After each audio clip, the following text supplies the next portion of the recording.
Kulik forest, এটি Asia মহাদেশের দ্বিতীয় বৃহত্তম পাখিরালয়। হ্যাঁ, তুমি ঠিক শুনেছ, কিন্তু যেটা শোনোনি সেটা এখন বলছি।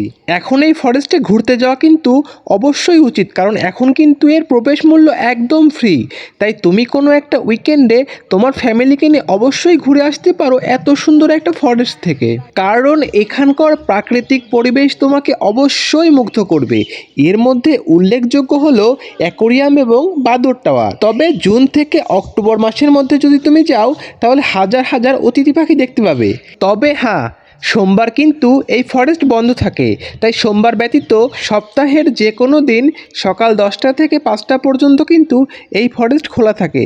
চাইলে তুমি এর মধ্যে যে কোনো দিন ঘুরে আসতে পারো, কারণ তুমি যদি প্রকৃতিপ্রেমী হও তাহলে অবশ্যই তোমার ভালো লাগবে। তো বন্ধুরা, চলো আজকের ভিডিওটি এ পর্যন্তই। দেখা হচ্ছে নতুন কোনো রিলে খুব তাড়াতাড়ি। আজকে চলি।